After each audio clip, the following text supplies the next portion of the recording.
Cennete hey hey, benden selam olsun, oldu değine, oldu değine. Çıkıp şu dağlara yaslanmalıydır, yaslanmalıydır.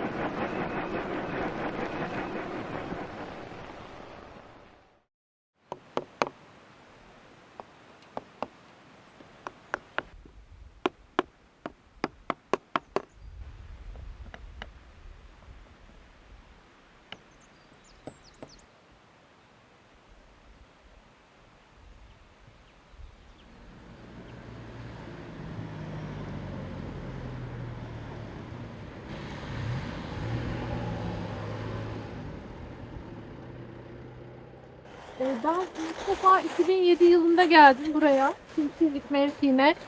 O zaman araştırma görevlisiydim. Daha sonrasında kendim ders yürütücüsü olduğumda farklı yıllarda öğrencilerimizle bu alana geldik. Düzce'nin oldukça önemli ekoturizm destinasyonlarından bir tanesi burası. Biraz ilerisi Samandere Şelalesi. Daha ilerisi Abant ya da Koca Yayla, Şehirli Yayla, Sinekli Yaylası, Oda Yeri Yaylası'na giden bir erişim hattı var. Burada mesela görüyoruz doğa ve hayvan severleri açık bir alan. Korkularımızı yenmek için de aslında çok güzel bir fırsat.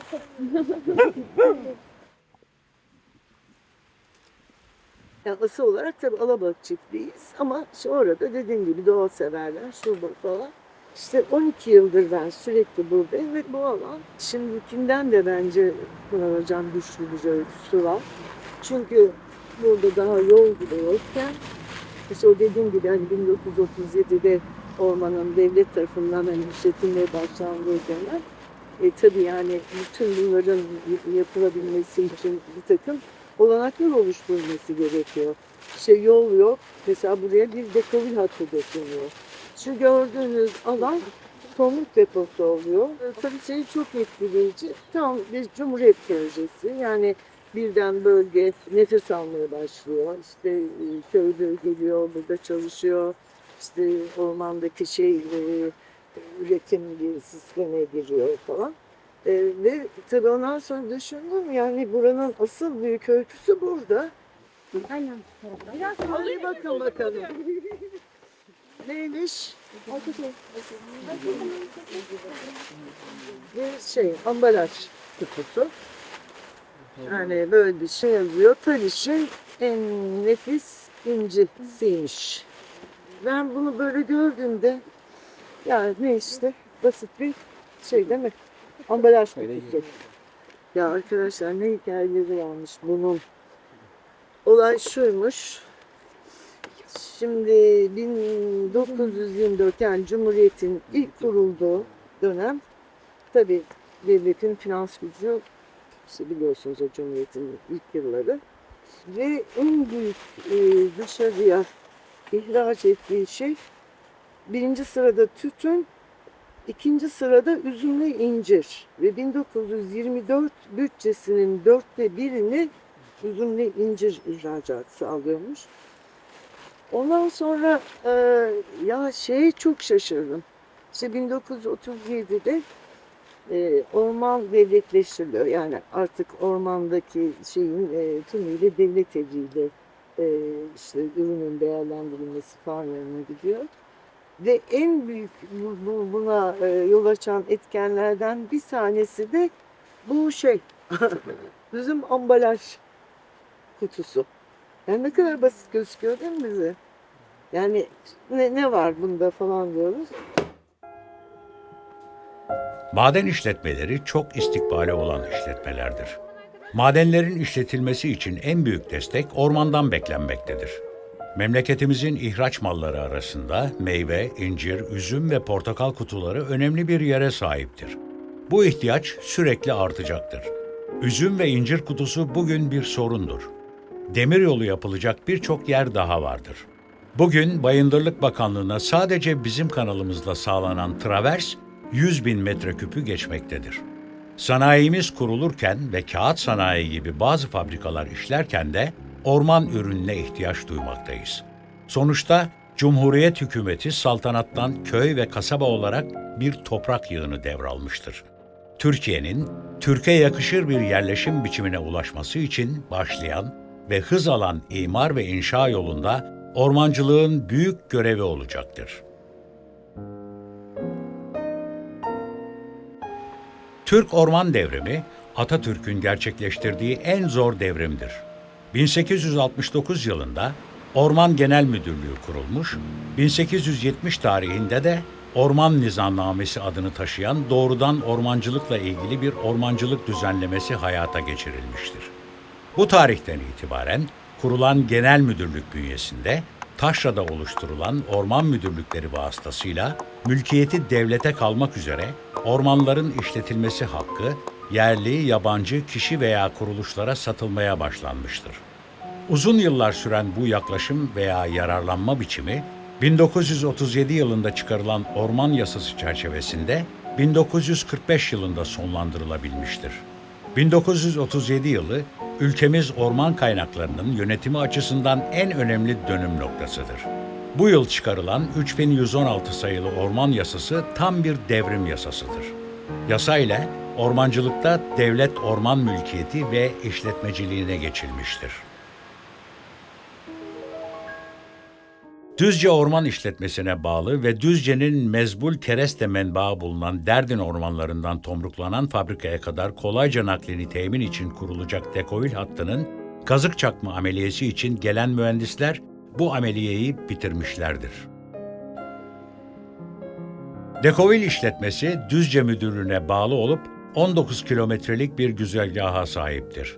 Düzce'den Beyköy, Mehdibey, Çat, Şimşirlik ara depolarına kadar uzanan Dekovil, Çiçekli bölgesinin istihsalini merkez deposuna nakleden 50 beygir kuvvetinde 2 buharlı ve bir de mazotlu olmak üzere 3 lokomotif vardır. Beyköy-Düzce arası Dekovil yolu ise 1946 senesinde bağlanmış oluyor. Beyköy deposundaki mevcut orman envali bu yolla Düzce'ye taşınıyor. Daha sonra Beyköy-Mehdibey arası 1947 yılında birleştiriliyor.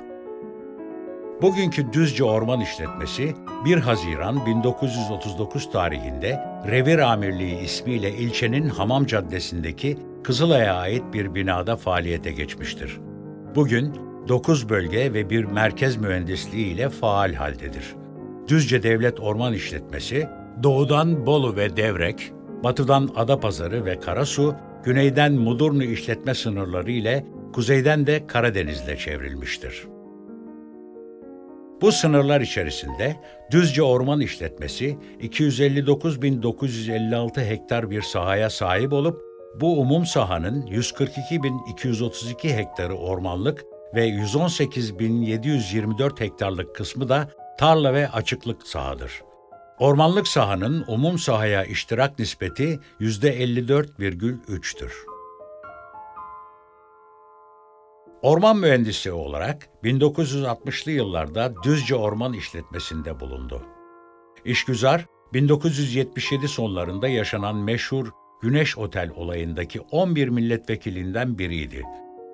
Düzce Orman İşletmesi 3 yazardan bir tanesi de Hilmi İşgüzar, diğerleri ise Faik Yaltırık ve Ali Hikmet Küçükkoca. Elmacık Dağları'nda 2 tane bitki türü keşfettim. Bunlardan bir tanesi Düzce Pelemirotu, diğeri ise Düzce Sultanbaşı ya da Yaltırık Peygamber Çiçeği ya da Düzce Peygamber Çiçeği diye Türkçe adlandırılan bir bitki türü. Stajını yaptığı sırada Düzce'nin doğasına dair ilk gözlemlerini, Düzce'deki o bitkisel çeşitliliği görsel önüne sunan Faik hocamız bizim için doğa korumasında ve aynı zamanda ormancılık biliminde ve ağaç biliminde Türkiye'deki sıra dışı bir akademik kültür yaratmasına sebebiyet verdiğinden dolayı kendisine Düzce Sultanbaşı, Düzce Peygamber Çiçeği'ne ithaf ettik.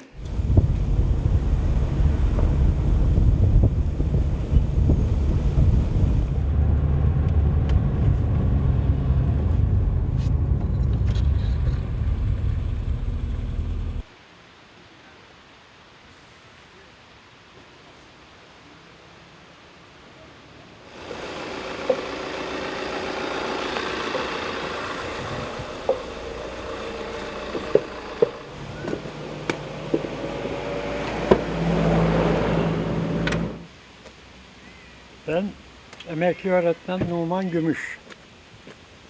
Çakırsayvan kökenli, Samandere doğumlu. Şu an Samandere köyü şelalenin yanından köyün ana kuruluşu olan Çakırsayvan köyüne doğru yola çıkıyoruz. Sezgin Hanım ve çalışanı ile. Bugünkü Çakırsayvan benim büyük dedelerimin, nenelerimin kurduğu köy oluyor. 1890'larda. Çakırsayvan'a geldik şu an. Çakırsayvan'a giriyoruz. İlk ana köy burası. Karşımızdaki köy Tavak köyü. Abaza ve Karadeniz karışık yerleşim. Soldaki görüken iki sırtın arasındaki köy Saz köyü. Orada genellikle Abazalar yerleşik. Şimdi aşağıki vadi Uğur köyü. Karşıki sırtın arkası Derdin. Bugünkü Dolay diğer adı. Derdin Abaza köyü orası. Abazalar gelip yerleşmiş bizden önce. Bu taraf Samandere Vadisi. Aşağıki dağın arkası Düzce Ovası. Bulunduğumuz noktaya göre sağ taraf Abant bölge şefliğine bağlı, Muzurnu'ya bağlı. Sol taraftaki sırt ise bölge şefliği olarak Samandere'ye, bölge olarak Düzce Orman İşletmesi'ne bağlı. Ağaç, tomruk üretimi bu sırtta sınır alanı oluşturur. İşletmeler ona göre üretim yapar. Çakırsayvan Samandere köylerinde orman işletmesi öncesindeki hayat koşulları mısır, buğday ekimi ve hayvancılığa bağlı bir hayat akışı vardı doğal olarak.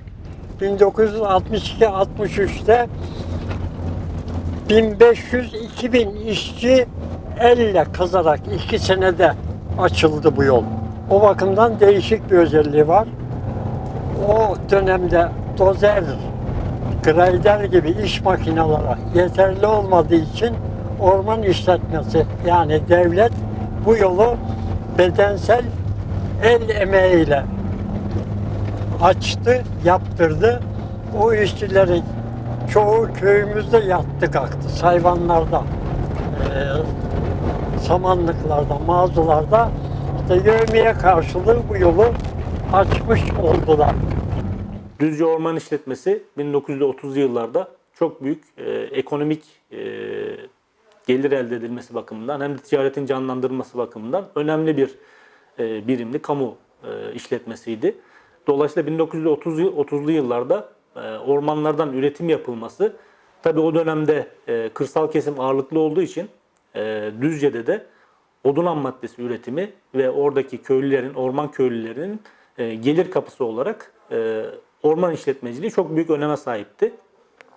Tabii o dönemin koşullarını dikkate aldığımızda, düşündüğümüzde Dekovil hattının çok yoğun olarak kullanıldığını görüyoruz. Düzce Orman İşletmesi bunu canlandırıyor ve aktif bir şekilde Samandere'den başlayarak Düzce Orman İşletmesi'ne kadar bugünkü merkezde yer alan işletmeye kadar devam ediyor.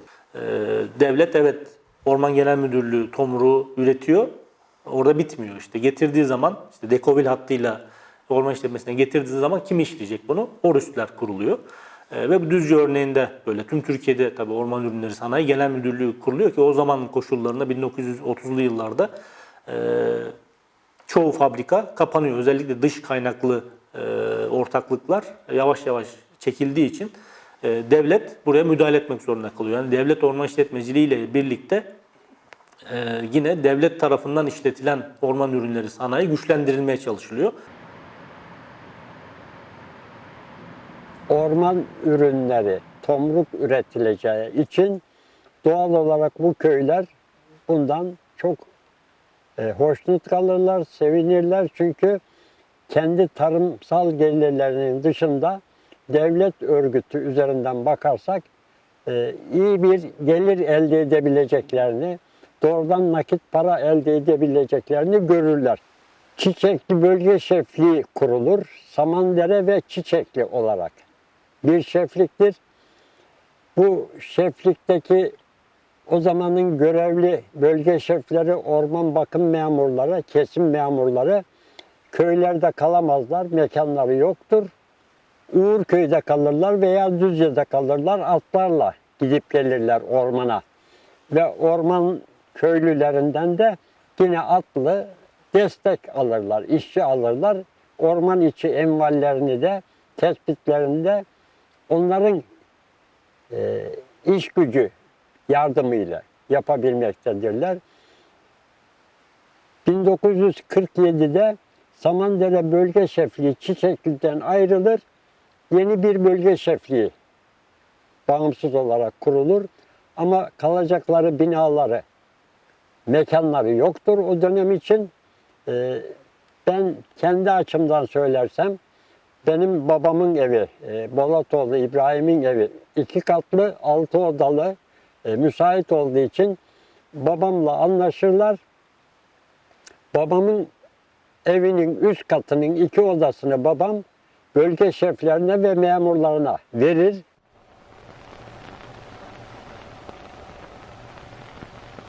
Gördünüz ya, bu çıplak tahta suyu nasıl bir anda aşağıya süzdü. Şimdi bir de şöyle yapalım.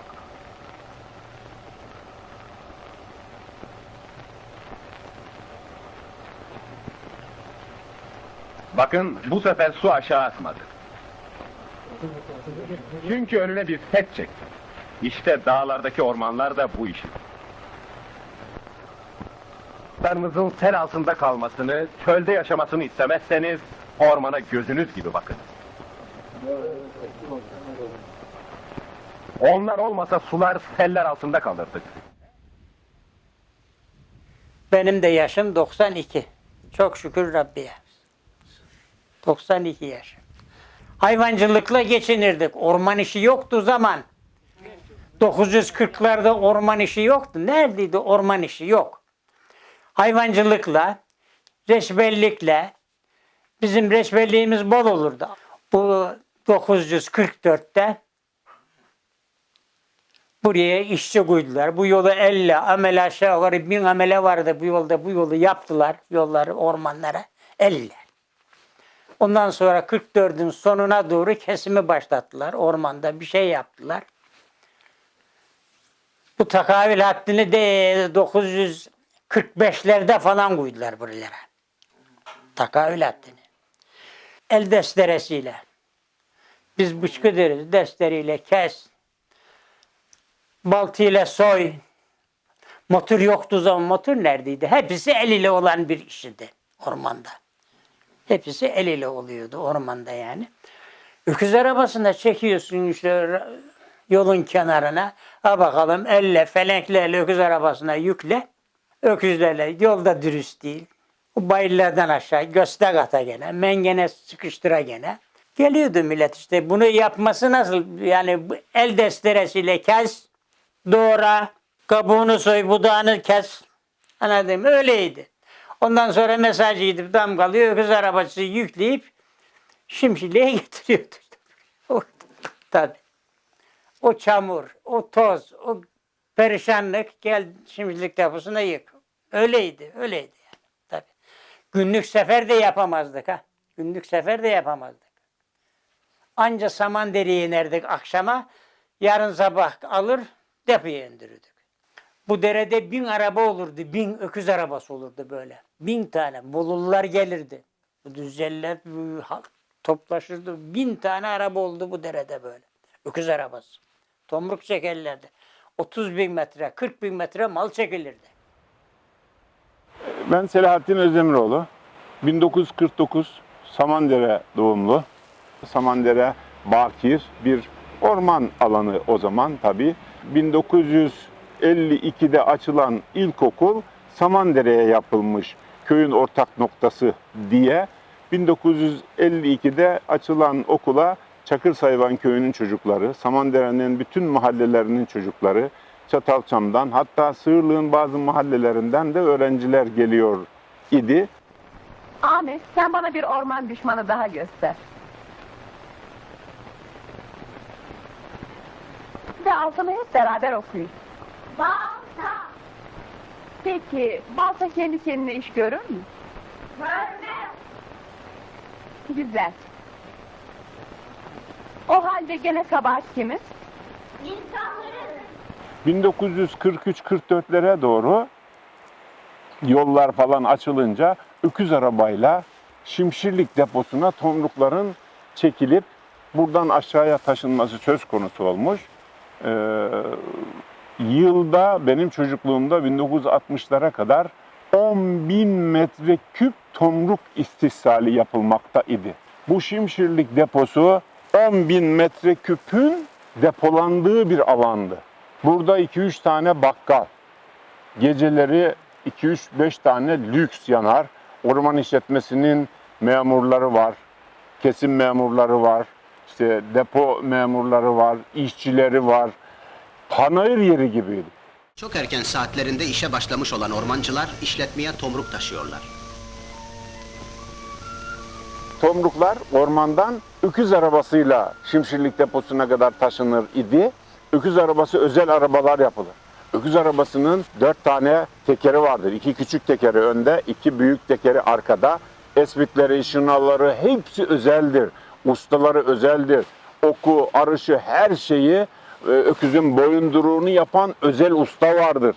Zerfileri, dış zerfiler demirden, iç zerfiler ağaçtan, kızılcık ağacındandır. O arabalarla sabahleyin erken saatlerde ormana gidilir. Arabaya 1-1,5 metreküp öküzün durumuna göre. İyi bir manda koşuyorsa 2 metreküp falan yükler. İşte 50 liradır 1955'lerde 60 arası metreküpü Şimşirliğe getirmeye. Arabayı yıktıktan sonra Şimşirlik'ten arabanın okuna ben otururum. Amcam akşama gelir eve Şimşirlik'te dostlarıyla oturur. Ben arabayı götürürüm. Hoşuma gider. Öküz arabayı kapıya çekerim. İşte boşlarım, öküzleri ahıra götürürüm falan. 1960'larda kamyonla rampalardan itibaren Şimşirlik deposuna kamyonla gelmeye başladı tomruklar. Öküz arabaları rampalara çekmeye başladı.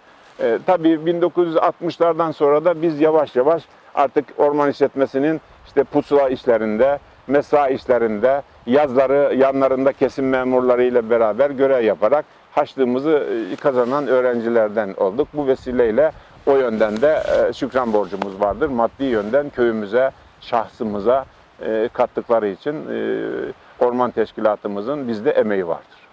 Onlara da şükran borçluyuz o açıdan. Dekavil hariç. Dekavile hakkımızı helal etmiyoruz.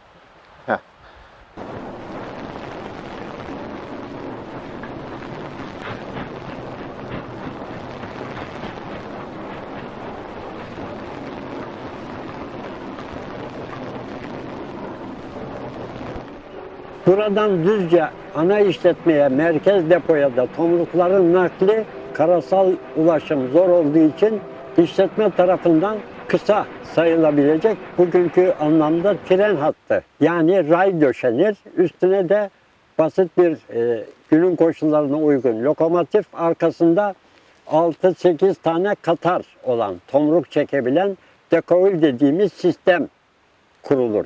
1947'den sonra. Beyköy'le Şimşirlik arasında normal karayolu ulaşımı yok idi. Bizim çocukluğumuzda biz buraya kadar gelir, bakarız demiryolu var, demiryolu tomruk taşıyor. Biz buradan Sazköy'ü üzerinden Kaynaşlı'ya, Karaçalı'ya gider, 3 saat yürür, alacaklarımızı alır, bir karpuz alırsak omuzumuza koyar, bir balık alacaksak elimize alır, yürüyerek bir daha 3 saat yürüyerek Samandere'ye çıkar idik. Buradan da köy altı gelir Şimşirlik Orman İşletmesi deposunun dere boyu tarafında, şu gördüğümüz dere boyu tarafında depoyu dıştan tur atacak şekilde döşenmişti. Köy altımız buradan ileri gider, Şimşirlik deposunu dolaşır.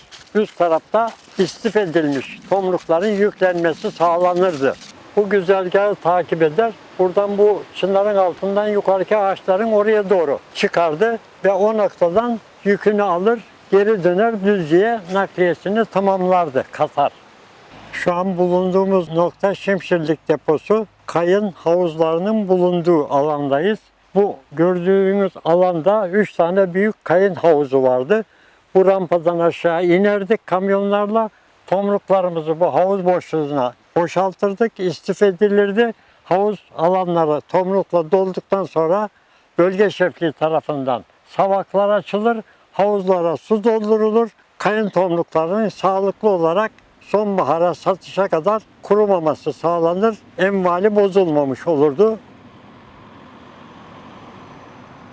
Babam bu. Babamın gençlik hali. Ağzında gelincik sigarası, kafasında kasketi eksik olmadan elinde bisikletiyle gezen tipik bir insan yani. Eski insanlardan.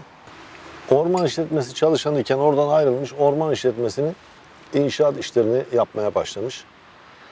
Bu bölgedeki bütün tomruk havuzlarını benim babamın yaptığını biliyorum. Gel düşmeden. Evet. Babanın yaptığı şey Havuz, evet. tomruk havuzlarından bir tanesi ve gördüğün halde. Evet. Burası bence Düzce ormancılığının bir hatırası. Hani heykel mi her zaman bir anıt olur? Hayır, böyle şeyler de bence anıt gibi olmalı. Korunmalı. Çünkü buranın bir mazisi var, bir geçmişi var. Su borusunu nereden geçirdiler de bu duvarı kırdılar Sezgin abla? Su borusu değil, HES. Bu işte derenin suyunu borularla getirecek. Dolayısıyla bu yolun kenarına boruları döşediler. Döşerken de yandaki duvarı kırdılar. Duvarı kırdılar. Burası niye kırıldı? Burada da bir oda gibi bir şey daha mı vardı? Ben hatırlamıyorum ama. Burası düzgün dört duvar. Şeylerin Arabayla girilebilecek rampa vardı girmek burada. için de bir rampaydı. Şimdi daha da korkunçu şu karşıda görüyor musun? Suyun girişini sağlayan metal kapaklar var. Orası bir açık yer oldu. Tabii, açık Sel yer. olduğu zaman da tehlike arz edecek. Su oradan buraya geldiği zaman bu sefer buraya vurmaya başlayacak su. Bayağı düzgün. Yani su doldursan kocaman bir havuzdu burası. Hiçbir şey bırakmamışlar adamlar.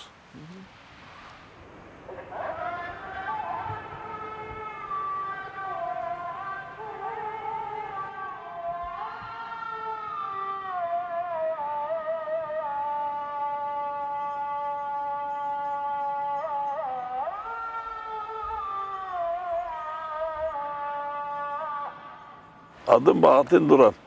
1940 doğumluyum. 9. ayın 7'si. 9. ayın 7'sinde dünyaya geldik. Tarih bu. 84 yaşına girdim. 84 yaşındayım. Artık bundan sonra ne kadar daha yaşarım onu belli değil, ne yok onun. Ben o zaman daha bekardım. Ben 16-17 yaşlarındaydım. Öküz arabayla çektim ben o taşı. O duvarı, hani onun duvar, şu havuzlar var ya, o havuzun taşını ben çektim. Öküz arabayla.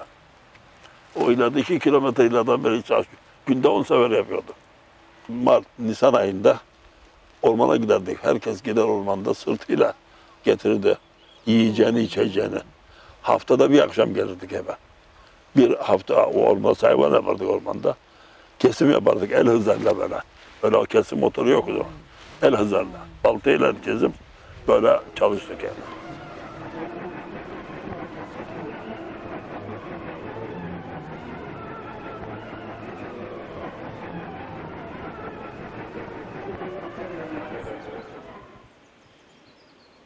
Bu Takoylu'nun köprüsü, bu şimdiki o beton köprü üzerinden dar köprü, Takoylu Köprüsü'ydü o. Burası evvela ağaç vardı altında. Ağaçlar zaman geçince onlar aldılar, beton döktüler. O demirler hala o betonun içinde duruyor, Takoylu demirleri. Burada duruyor. Takoylu düzden doğru gelir, köprüden geçerdi burası. Karşı istasyondu. Yani Takoylu'nun durduğu istasyondu orası. Makas değiştiriyordu. O boş arabaları bırakırdı, dolu arabaları alırdı. Öyle alır giderdi yani. Ama buradan Çimşirli'ye devam eder. Çimşirlik çat vardı. Çatta da tomruk vardı, depo vardı. Çimşirlik kadar depoydu. Böyle devam eder giderdi. Burası istasyondu. O Takoylu bir tane sulu çalışırdı. Oraya gelen suyunu alır depo, burada koca bir depo vardı. Binalar vardı. İşte güzel bir yerdi işte. Böyle devam ediyoruz. Buradan devam ederdi buradan yukarı. Buradan geçti mi doğru Şimşirlik. Başka gidecek yer yok. Devam oraya sonuna kadar oraya gidiyordu.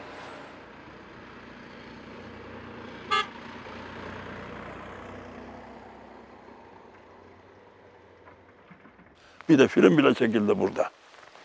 Film bile çekildi. 1956'da olması lazım.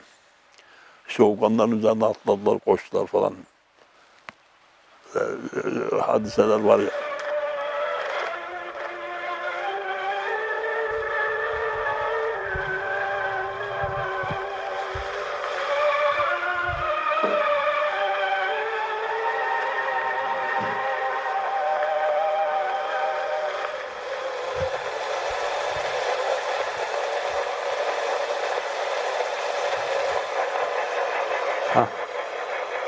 İşte bu ateşli vagon takavül bu. Bizden önceki bölge şefine tehdit mektupları gönderdiler. O delikanlı pabuç bırakmazdı ama karısı korkudan hasta oldu gittiler. Bizim hasta olacak kimsemiz yok. İsabet. Çünkü buraları şu ara biraz mesafeli. Ha bak geliyor. Ha. Bak köprü o zaman bu köprüden geçiyor işte. Bu da Avkas'ta köprüden geçiyor. Yapılacak bir şey kalmadı. Baba! Ah! Baba! Babacığım! Sevgili babacığım! Söyle, sana ne oldu? Üzüyorum sizi! Aynı bulunca hatırladım ya. Aynı. Babacığım! Bırakın beni! Bırakın beni! Baba! Beni bırakma babacığım! Ben de duygulandırdı ya.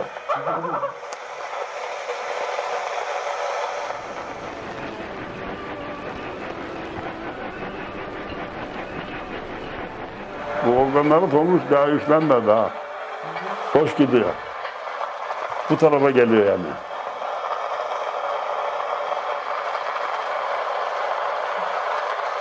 Ha, şimdi dur burada bir şey var. Burası Beyköy'ü. Doğru. Şu Beyköy Kulübeydi orası. Şeyde o bekçilerin durduğu yer Kulübeydi o.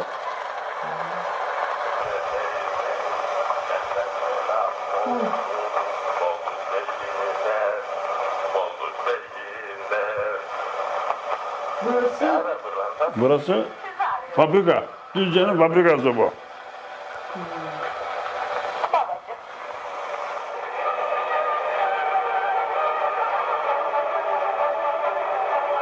Bak.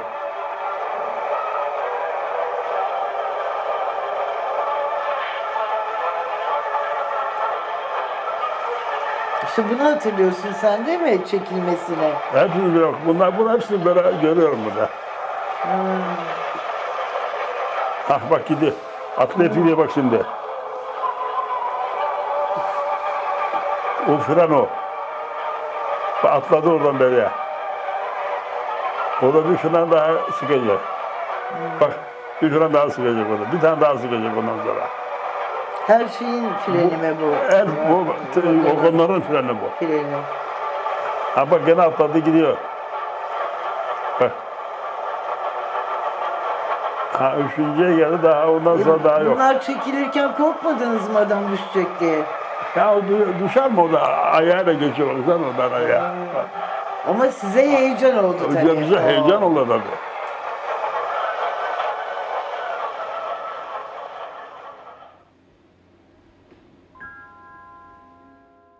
İşletmeyi gezmeye çıktık.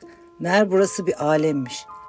Atölyeleri, marangozhaneleri, elektrik santrali, muazzam cephesiyle yükselen bakım memurları kursunu, fıskiyeli havuzları ve nadide çiçeklerle süslü parkı, içinde kayık salıncaklarından atlı karıncalara kadar mevcut olan küçük çocuk bahçesini ve modern tarzda yapılmış olan kümeslerdeki çeşitli hayvanları gösterdiler. Düzce Devlet Orman İşletmesi 1938 tarihinde kurulmuş ve bugüne kadar Dekovil tesisi, orman içi kamyon yolları, orman içinde koruma vazifesiyle mükellef memurların barınacakları binalar, bölge şefleri binaları yapılmıştır. Umum işletme sahası 272 bin hektar üsatindedir. 10 bölge şefliğine ayrılmıştır. İşletmenin bir de kereste fabrikası ile kayın buharlama fırını vardır. Fabrikada senede 25 bin metreküp köknar, 6 bin metreküp kayın imal edilmektedir.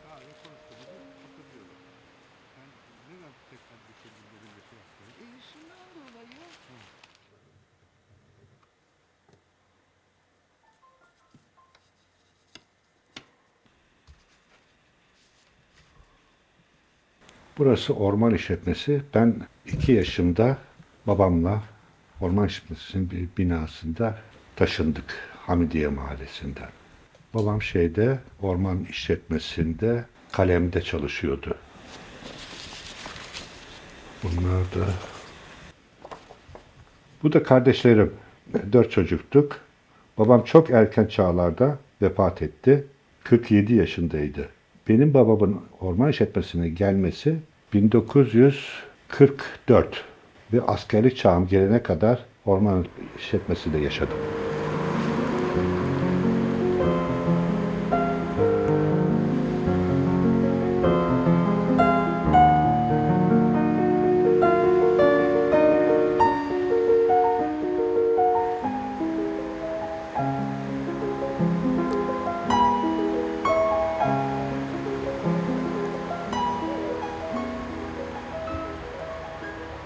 Çocukluğum bütün burada geçti. Şu alanda geçti. Şurası orman işletmesinin lojmanlarının olduğu yerler. 2 paralel yol arasında burada parkımız vardı. Burada çocuk bahçesi, burada meyvalık, burada da sebze yetiştirilirdi. Şu arka kısımda tavlalar vardı. Şu kısım orman okulu bölgesi, şurası. Hatta onu çok kesin olarak bilmemin sebebi şurada da Uzun Mustafa köyünün mezarlığı vardı. Onun için biliyorum kesin olarak. Şurada orman okulu vardı ve şuradaki boş arazileri ormanlar için fidanlar yetiştirirlerdi.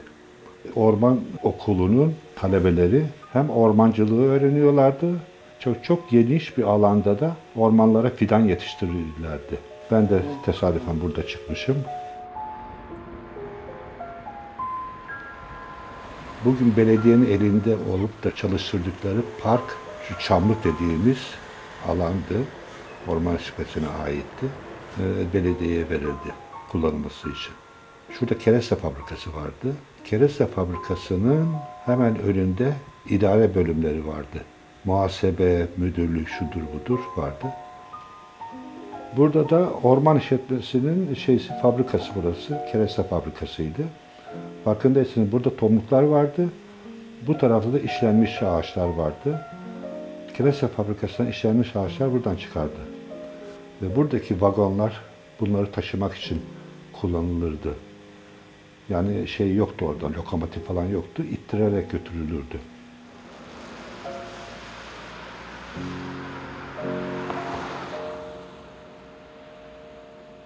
Düzce Orman İşletmesi'ne ait bir su deposuydu burası. Şurada atlar yetiştirirdi. Hemen yan tarafında da vardı, benzin deposu. Kereste fabrikası şuradan şuraya kadar bir yerde. O kereste fabrikasına şuradan dekavil yolları vardı ve bahçesi vardı. Gelen tomruklar buraya dizilirdi. Öbür tarafından da işlenmiş tomruklar dizilirdi. Şu kısımda da kereste fabrikası vardı. Onun hemen yanında da dekavil istasyonu vardı. Dekavil istasyonu ta Beyköy'e kadar, oradan ta Şimşirli'ye kadar giden kısımda ormandan tomruk taşıyordu. Ve şu kısım tamamen boştu, boş arazi. Burada şimdi var, hastane var, polis merkezi var. Buralar orman işletmesine ait çok büyük arazinin içinde yapılmış şeyler. O Düzce'deki lojmanlarda oturan herkes neredeyse birbiriyle akrabaydı. Bir arada toplanırdık, beraber yemek yenirdi, çocuklar oynarlardı, herkes birbirini tanırdı. Yani bir aile gibiydik.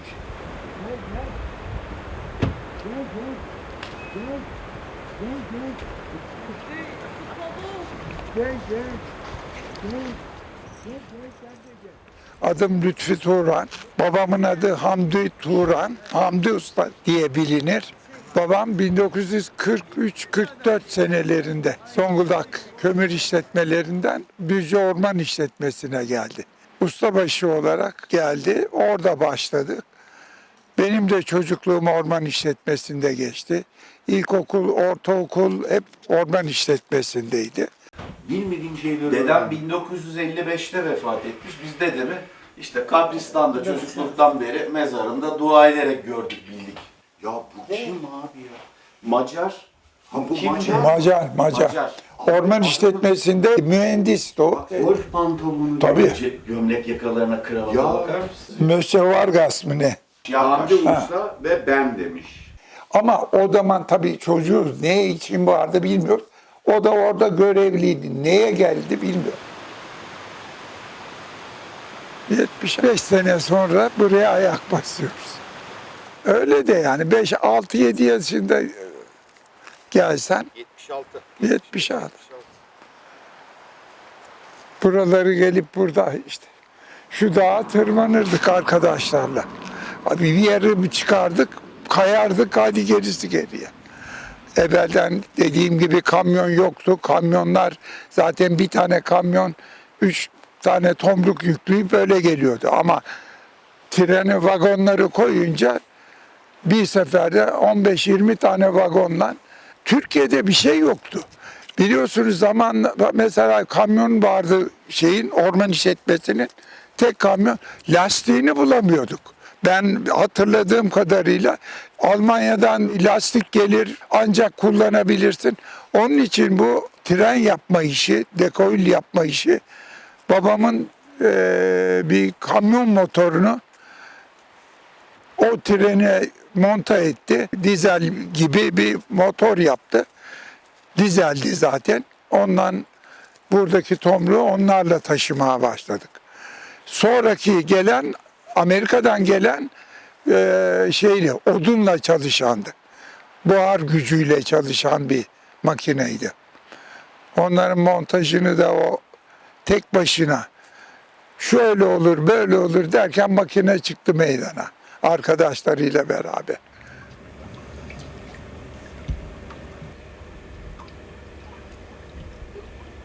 ...19.2.1950 doğumluyum. Babam Veysel, annem Elmas Demircan. 12 kardeşin 3. kişisiyim diyeyim. Yani 3. evlatlarıyım. 1953 yılında babam devlet tarafından atama ile Düzce Orman İşletmesi'ne tayin oluyor. Daha sonra işte dekoil bölümüne ataması yapılıyor. Bu işte benim dediğim bu dekoil. Altta oturanlardan sağdan ikinci babam rahmetli. Mesai arkadaşlarıyla birlikte güzel bir anı.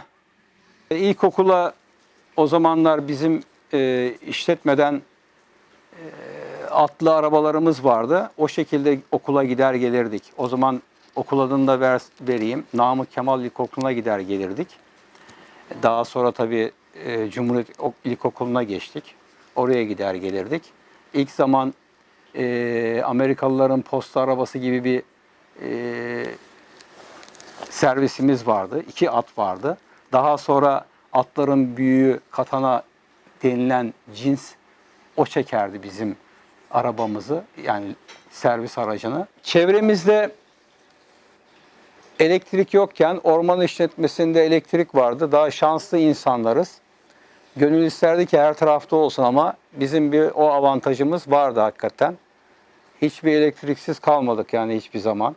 İlk zamanlar Düzce Şimşirlik arası dekoil kullanıyor. Daha bu dekoillerin buhar makinesiyle çalışırdı.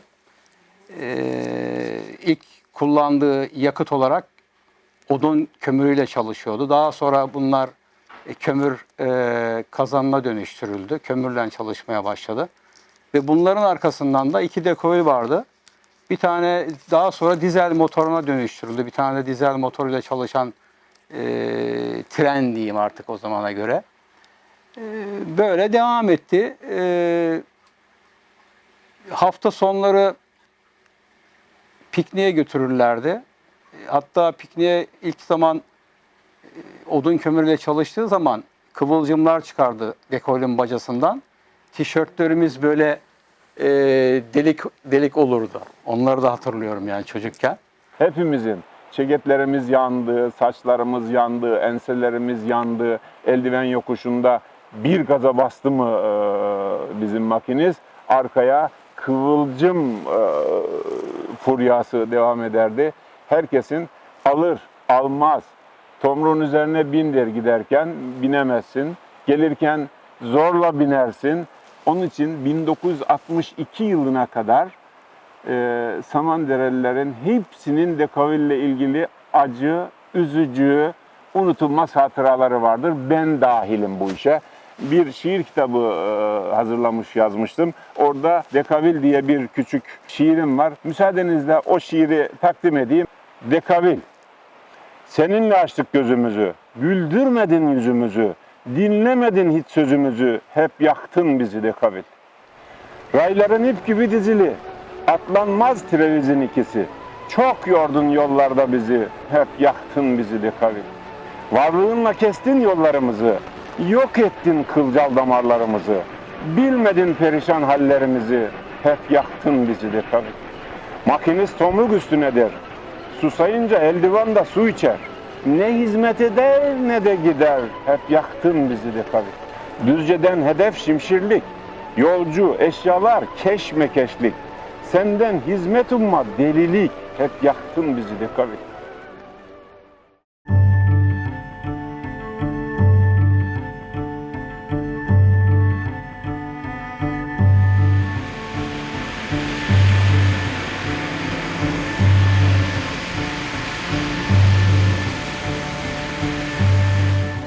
Tam karşımızda görmüş olduğumuz sokak eski Tekavil Yolu Sokak diye geçiyor. Kiremit Ocağı Mahallesi. Dekovil'in gelmiş olduğu, yani rayların döşenmiş olduğu hat bu hattı. Buradan başlıyordu. Ve en son ulaştığı nokta burasıydı. Burası da bir kereste fabrikasıydı. Bu şey mi şu anda Dekovil yolu mu? Evet, Dekovil Yolu. Şu an Dekovil Yolu'nda gidiyoruz.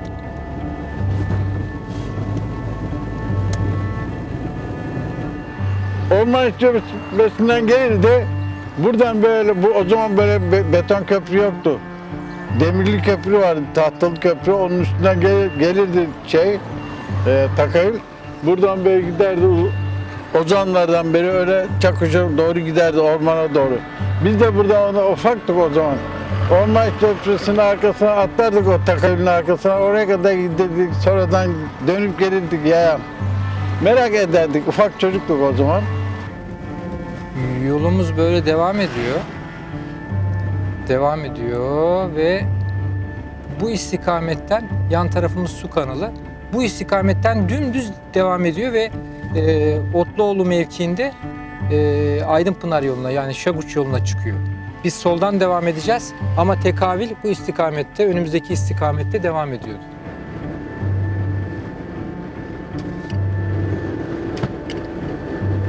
Evet, durağa geldik. Hafif şeyden de anlaşılıyor zaten, yükseltiden de. Bakın burada bir yükselti var.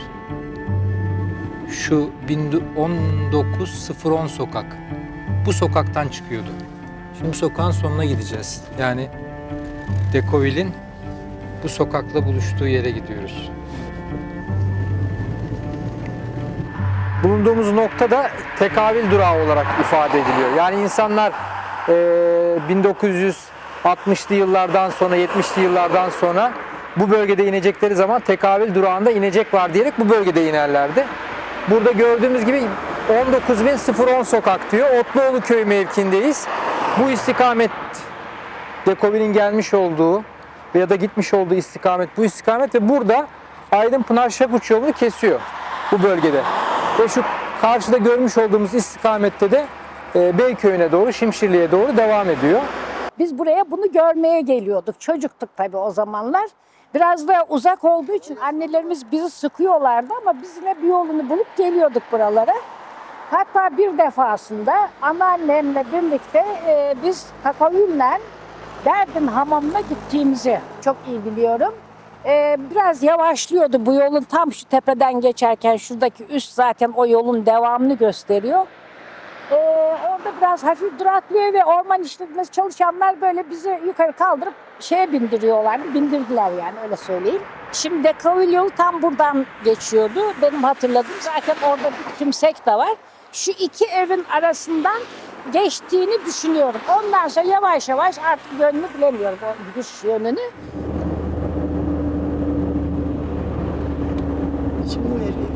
Buradan bir yerden gireceğiz. Şurası galiba. Yoksa diğer yol mu ya? Çok emin olmam lazım. Bakayım bir. Bu yol mu yoksa diğer yol mu? Aşağıdaki yol galiba. Ay. Buradan gireceğiz. Şurada tekabül yoluyla şurada buluşacağız.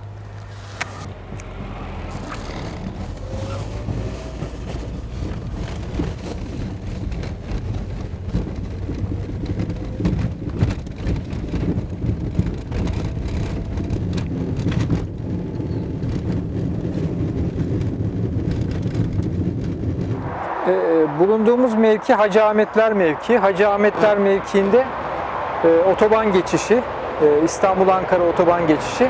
Hemen altında Dekovil hattının yolu mevcut. Yolu derken şu anki kullanım amacı itibariyle benim anladığım kadarıyla bir dehliz yapılmış yolun altına. Su toplama amaçlı olabilir. Öyle gözüküyor ama Dekovil hattı buradan geliyordu. Beyköy merkezdeyiz şu an. Yine Dekovil hattı üzerinde gidiyoruz. Evet, söylenen bu caminin önünden. Doğru söylenmiş. Şu karşı Evet, karşıki yoldan devam ediyor. Buradan orman deposuna ulaşacağız. Beyköy orman deposuna ulaşacağız. 1945 yılında Dekovil hattı ilk yapıldığında Beyköy'de sonlanıyordu. Yani Düzce merkezde orman işletmesi kereste fabrikasından başlayıp Beyköy orman deposunda sonlanıyordu. Daha sonra 1947 yılında hattın devamı getirilerek Şimşirlik'e kadar, Şimşirlik'teki orman deposuna kadar uzatıldı.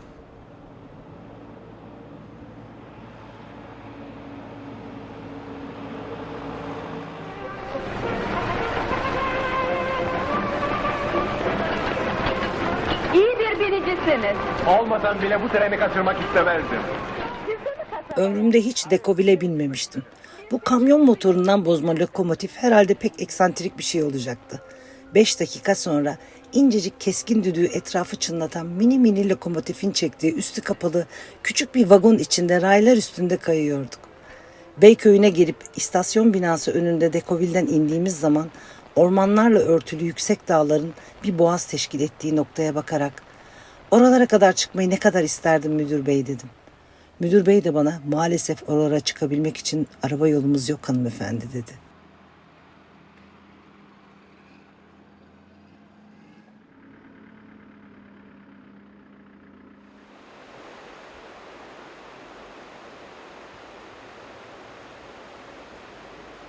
Necat Bey, ben 1946 doğumluyum. Benim çocukluğumda bu Dekovil hattı vardı burada. Beyköy orman deposunun bulunduğu yerde 10. kilometre taşı, bu köprünün bulunduğu yerde de 11. kilometre taşı vardı. Mehdi Bey istikametine devam ediyor. Mehdi Bey'den Şimşirlik deposuna kadar devam etmişti.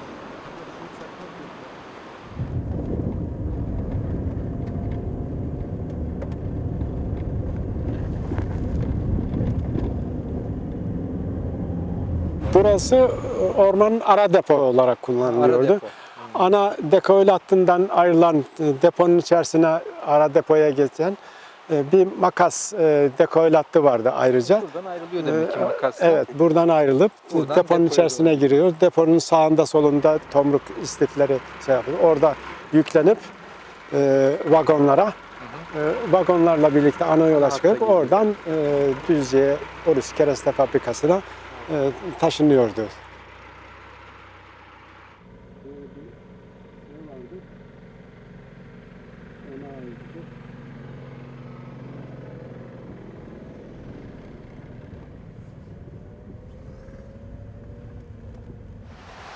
Hangi mevki oluyor? Çat orman deposu, ara deposunun yakınında. Aşağı kısmı. Evet, yani alt tarafları.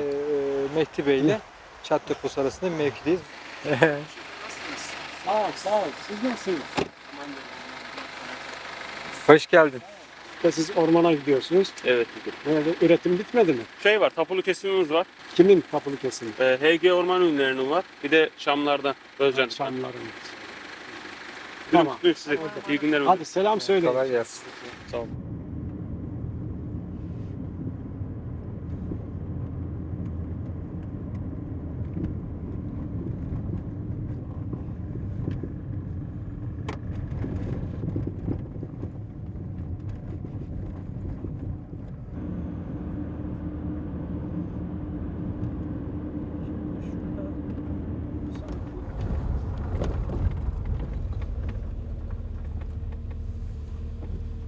Şu anda biz Şimşirlik Orman Deposu'nun bulunduğu mevkideyiz.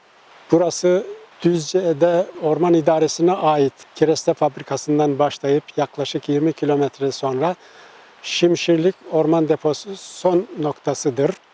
1970 yılı Kasım ayında Samandağ Orman Bölge Şefliğine atanarak bu göreve başlamış bulunmaktayım. Yaklaşık 6 yıl kadar görev yaptıktan sonra 1976 yılı Nisan ayı başlarında Orman İşletme Müdür Yardımcısı olarak tayin oldum. Samandağ Orman Bölge Şefliği yaklaşık amenajman planlarına göre 2441 hektar bir orman alanına sahiptir. Düzce'nin en verimli ormanlarının bulunduğu şefliktir burası. Benim görev yaptığım yıllarda yıllık üretim miktarı 20 bin 30 bin metreküp civarındaydı. Planlı ormancılık faaliyetlerine başlandığı ilk yıllarda 1945-50'li yıllarda çiçekli orman işletme şefliği olarak planlanan orman işletme şefliği bilahare 3 şefliğe bölünmüştür. O değeri çiçekli ve Samandağ orman bölge şeflikleri olarak her 5 veya 10 yılda bir amenajman planları ormanların artımı dikkate alınarak yenilenmekte olup ormancılık tekniğinin gerektirdiği şekilde devam edilmektedir. Motorlu araçlar geliştikçe, karayolları geliştikçe şartlar değişmiş olup ayrıca orman köylüsüne de bir gelir sağlamak amacıyla motorlu vasıtalarla orman köylüsü tarafından bilfiil üretim, nakliyat faaliyetleri götürülmüştür. Bugün aynı şekilde devam ettirilmektedir. Bilindiği üzere evvelki hafta Orman Dekovil işçilerinin tertip ettiği toplantıda mevzu bahis edilen ve bütün Düzceliği alakadar eden Derdin Yolu Dekovil hattının kaldırılacağı hakkındaki Orman İşletme Müdürlüğü'nün raporu üzerine gazetemiz hassasiyetle durmuştur. Orman Genel Müdürü Ali Karaağaç, ortada fol yok yumurta yok kim çıkarttı bunu demiş. Dekovil hattının katiyen kalkmayacağını, Derdin'e ayrı bir yol yapılması için tetkiklerin devam ettiğini söylemiştir. Köylü ile orman işletmesi arasında bir görüşme söz konusu olur. Dekovil hattının kaldırılıp karayoluna çevrilmesi Düzce ile Samandağ Çakırsayan arasında hem orman işletmesi yönünden hem insanların pazara gidip gelme, doktora gidip gelme sağlamak yönünden Dekovil hattının kaldırılması istenir. 1957-58'lerde bu dediğim olay. Ancak orman işletmesi buna ekonomik anlamda baktığı için pek yanaşmaz.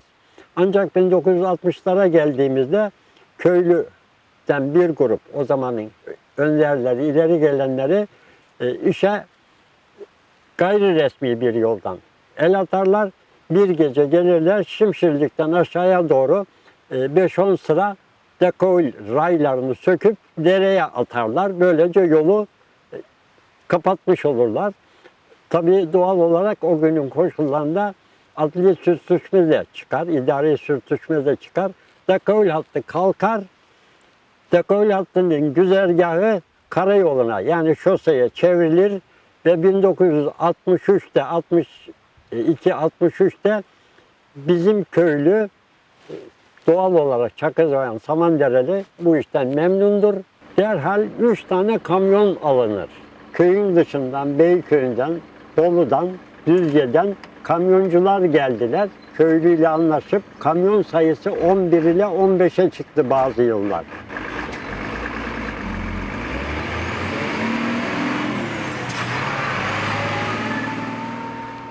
Tabii 67 yılına kadar daha doğrusu Sakarya'da yaşanan Adapazarı depremi 1967'de yaşanan depremden sonra Dekovil hattı da kullanılmamaya başlıyor. Bunun tabii sadece depreme bağlamak doğru değil. Aynı zamanda o yıllarda 50'li yıllarda kamyonlarla taşımacılığın nakliye nakliyeciliğin daha doğrusu kamyonlarla yapılması da bu konuda önemli bir yere sahip. Hem daha hızlı olması açısından hem de tabii ki insanların ekonomik gelir kazanması açısından kamyonculuğu ve kamyon nakliyesini kullanmaları Dekovil hattına verilen önemi de yavaş yavaş azaltmaya başlıyor. Tabii ki depremde buna bir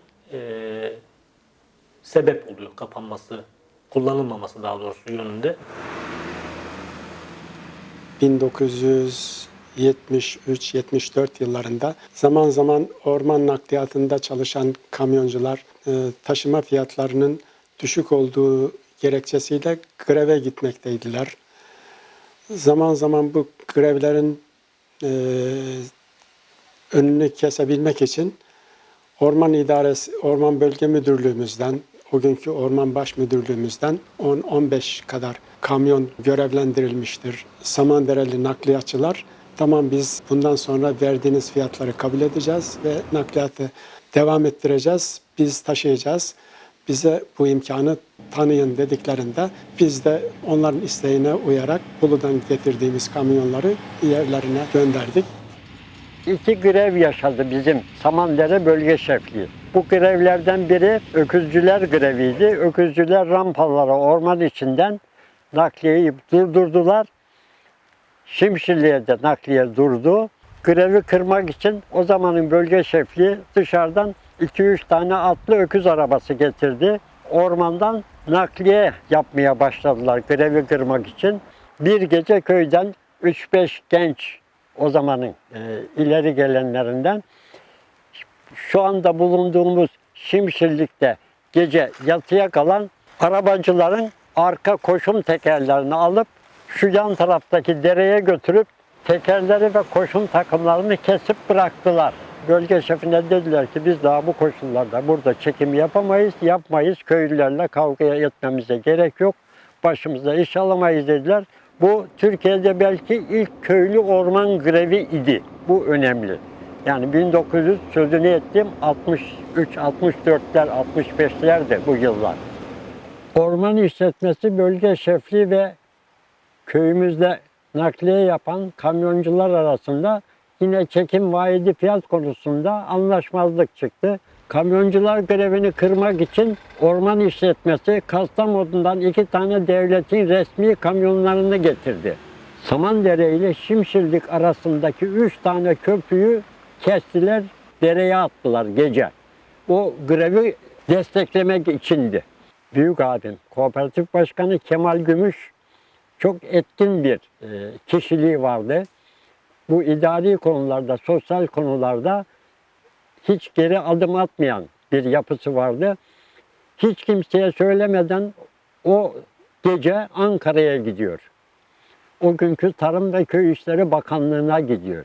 Bakan aynı sabah Orman İşletme Müdürlüğü'ne emir veriyor. Diyor ki bu işi çözün, bu işi büyütmeyin. Vatandaşla aranızdaki işi usulüne uygun çözün. Bir siyasi sorun da çıkmasın buradan diyor. O yaz köprüler yapılana kadar kamyonlar dere yataklarından nakliye yaptık. Şimşirliğe ve Düzce'ye.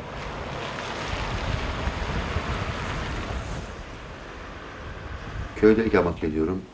Köyde yaşıyoruz, doğada. İşte yaklaşık 20 yıldır orman işi yapıyorum. Bu 20 yılda ne gördüm derseniz aslında bazı emeklerimin boşa gittiğini anladım. İşte arkadaşlarımız kazadan ölüyor. Hiçbir hak talep edemiyorlar. Sadece gittikleri yani. Başka bir şey yok. Zor bir hayat bence. Yani devlet kazanıyor burada. Üretici kazanmıyor. Üretici çektiği eziyetten kalıyor. İşte aybaşı geliyor bir hak ediş alıyorsun. İşte petrolüydü. İşte sanayisidir. Lastiğin patladı. Araban arıza yaptı derken elde yok, avuçta. Gidiyor hepsi. Onun dışında orman işi pek yapılacak bir iş değil aslında. Ama biz orman köylüsü olduğumuz için tabii biz mecburiyetten yapıyoruz. Yani bereket olmuyor tabii. Şimdi sonuçta ağaç kesiyorsun.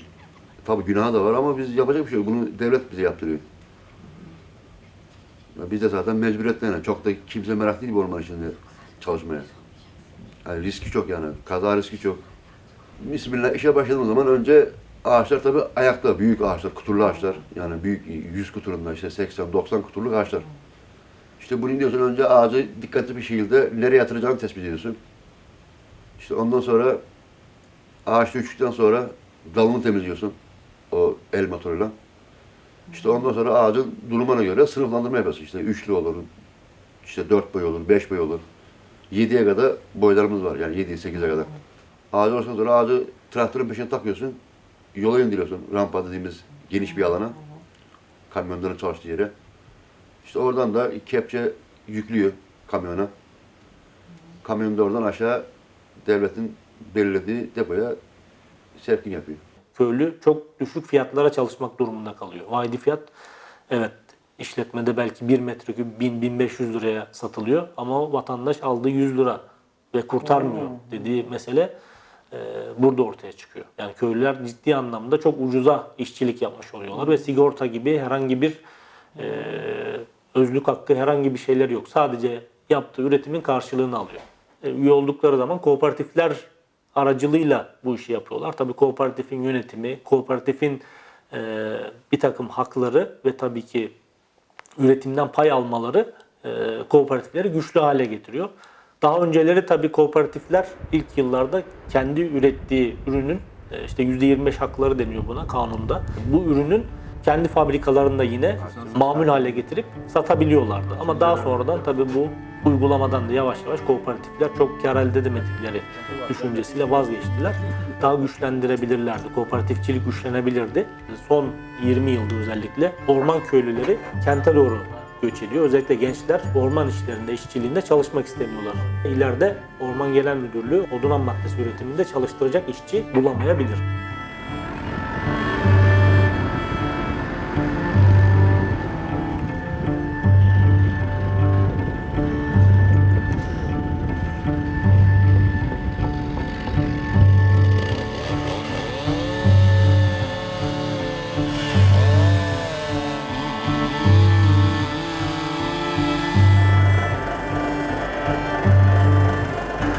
Asya 4.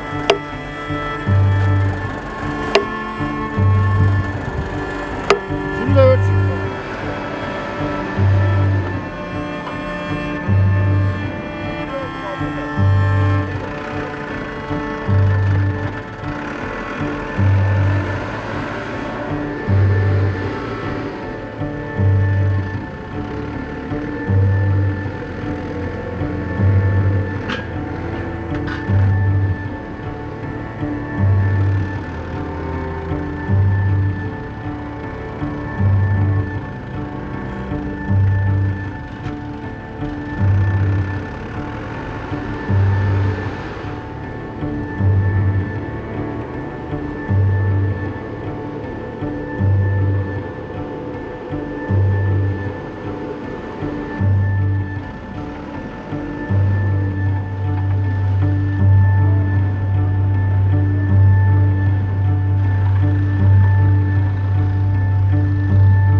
Samandere'de orman işletmesi kurulduğundan 1943'ten beri orman işçiliği yapan, kazma kürek, yol açan, köprü yapan, ağaç kesen, nakliye yapan, tomruk yapan, iş gücü anlamında baktığımızda günümüze kadar, yani 2020'lere kadar bu dönemde yaklaşık 21 tane köylü vatandaşım orman işçiliğine bağlı kazalarda öldü.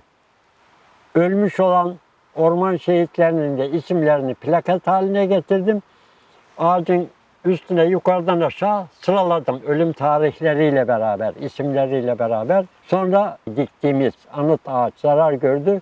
Şu an o da sökülmüş durumda. O anıt da yok. O benim açımdan üzücü bir olay.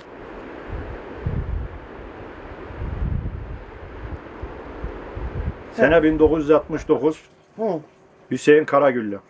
İstif yaparken beden gücüyle tomruk istiften vurduğu gibi burada kafasına vuruyor, öldürüyor yani. Şeyde, nerede? Depoda, aşağıda, çimçilik eski depo. Şimdi ölen arkadaşımız tam burada öldü. Şu bayrağın dibinde öldü. Yani tomruk düştü kafasına. 40 kuturlarında bir tomruktu bu. Yani Enver Ayıldız isminde bir arkadaşımızdı bu çocuk. Kendisi 20-25 yaşlarındaydı. Genç bir delikanlıydı. Çok aktif birisiydi.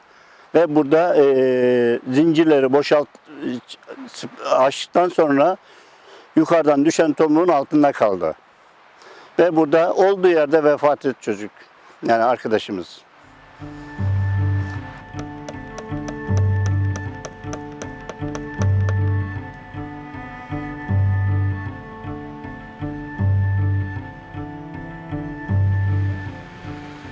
Ardeşen, Antalya, Bafra ve Düzce işletmelerinin satışa çıkarılması, diğerlerinin bu satış neticelerine göre değerlendirilmesi uygun görülmüş ve Kamu Ortaklığı Yüksek Kurulu'nun 30 Nisan 1993 tarih ve 93/70 sayılı kararı ile Antalya, Ardeşen, Bafra ve Düzce işletmelerinin satışa çıkarılmasına karar verilmiştir. Orman Ürünleri Sanayi Kurumu Düzce İşletmesi. Kuruluş yılı 1945. Kuruluş kapasitesi yılda 30.000 metreküp kereste. İşletme sahası toplamı 95.567 metrekare. 1992 işletme değeri 89 milyar 340 milyon lira. Hazine ve Maliye Bakanlığı İşletme Satış Devri. Tesis, işletmeler ve ait olduğu kuruluş Orüs Düzce İşletmesi. Bulunduğu il Düzce. Özelleştirme yöntemi varlık satışı. Satış devir tarihi 05.02.1996. Satış devir bedeli 2.401.323 dolar.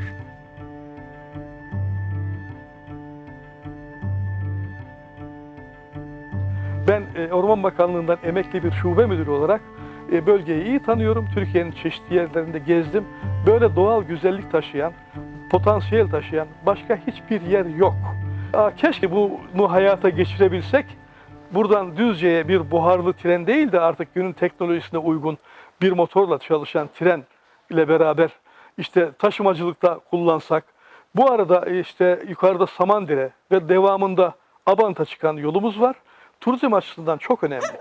Böyle nostaljik bir trenle beraber bu ulaşımın sağlanması hem ekonomik olacak hem de beldeye değer katacağını düşünüyorum. Böyle yani bu dekavül hattı bizim hayatımızda önem taşıyor ama kaldırıldı. Günümüzün işte teknolojisine dediğim gibi yenik düştü. Bilemiyoruz gelecekte ne olur, nasıl olur.